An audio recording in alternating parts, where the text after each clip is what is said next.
Assalamualaikum warahmatullahi wabarakatuh. Saya Nur Wahyuni, NIM E2019-1165 dari kelas Perbankan Syariah 4 Fakultas Ekonomi dan Bisnis Islam. Di sini saya akan menanggapi video dari Bapak Dr. Abdul Wadud Nafis selaku dosen mata kuliah Ekonomi Makro Islam, di mana pada video tersebut bertema peran dan fungsi bank sentral. Pengertian dari bank sentral itu sendiri adalah sebuah instansi atau lembaga keuangan yang memiliki tanggung jawab atas suatu kebijakan moneter dan melahirkan tingkat aktivitas ekonomi yang stabil dalam suatu negara. Pengertian bank sentral memiliki dua kata kunci. Yang pertama yaitu lembaga keuangan yang memiliki tanggung jawab atas suatu kebijakan moneter, mempunyai tanggung jawab masalah uang, baik dalam hal mencetak uang atau mengedarkan uang dan mengatur tentang laju inflasi dan deflasi. Jadi maksudnya di sini memiliki tanggung jawab bagaimana dalam kebijakan moneter sehingga menentukan suku bunga rendah atau tinggi. Ketika menginginkan supaya uang itu beredar lebih banyak, maka suku bunga diturunkan. Akan tetapi ketika supaya uang itu tidak banyak beredar, maka suku bunga akan dinaikkan. Untuk pengertian yang kedua adalah melahirkan tingkat aktivitas ekonomi yang stabil dalam suatu negara, yang dimana banyak bank sentral mengatur dan punya hak dan punya tanggung jawab untuk mengatur tentang aktivitas ekonomi. Ketika barang-barang di suatu negeri ini terlalu mahal, maka memang terjadi inflasi. Maka biasanya ekonomi tidak stabil karena daya beli masyarakat rendah. Maka dari itu akhirnya barang-barang produksi tidak terserap, maka berarti ekonomi menjadi macet. Akibatnya terjadi pengangguran. Kalau terjadi pengangguran, maka ekonomi akan goyah. Begitupun ketika barang-barang terlalu murah, maka yang terjadi para produsen tidak bergerak untuk produksi karena hasil produksinya tidak menguntungkan.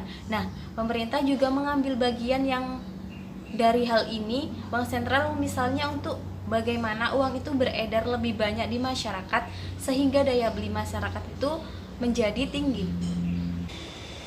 Tujuan bank sentral. Apa sih tujuan bank sentral didirikan oleh sebuah negara? Kenapa bank sentral itu perlu didirikan oleh setiap negara? Tujuan dari bank sentral sendiri yaitu untuk mencapai dan memelihara kestabilan nilai mata uang yang tercermin dari laju inflasi dan perkembangan nilai tukar mata uang dalam negeri terhadap mata uang asing. Jadi kita harus menjaga stabilitas nilai mata uang.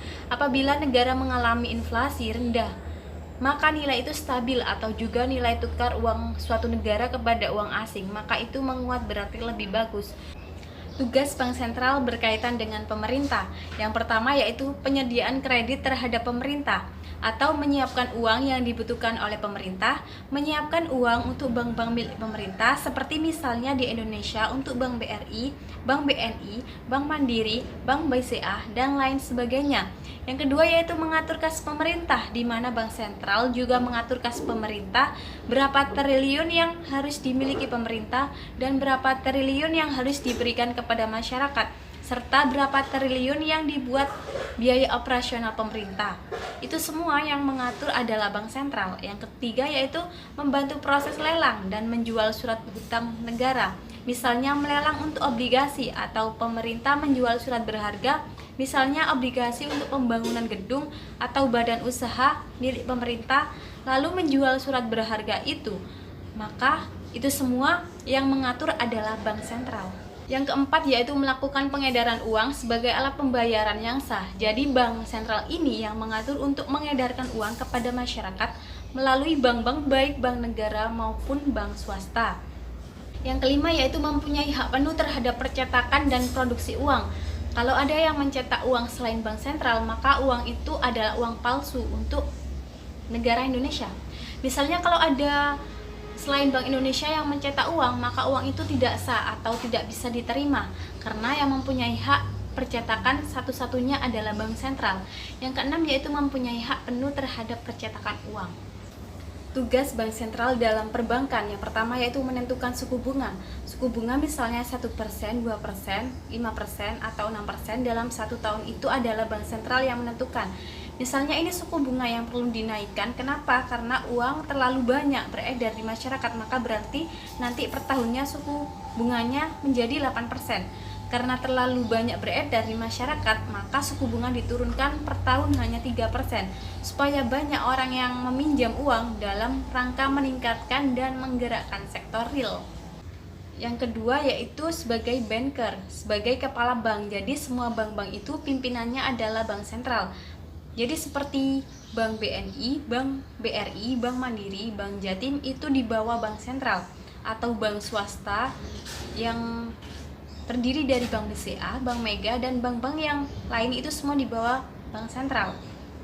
Yang ketiga yaitu melakukan pengembangan kredit yang sehat, artinya bagaimana uang tersalurkan ke masyarakat oleh bank-bank yang ada dan kemudian lancar dalam pengembalian.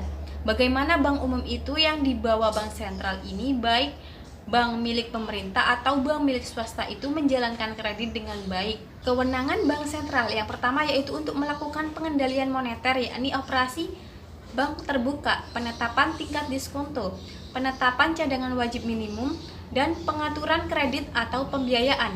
Yang kedua yaitu menentukan target moneter dengan melakukan pertimbangan sasaran laju inflasi nasional. Yang ketiga yaitu melakukan pengontrolan kebijakan yang berhubungan dengan keuangan.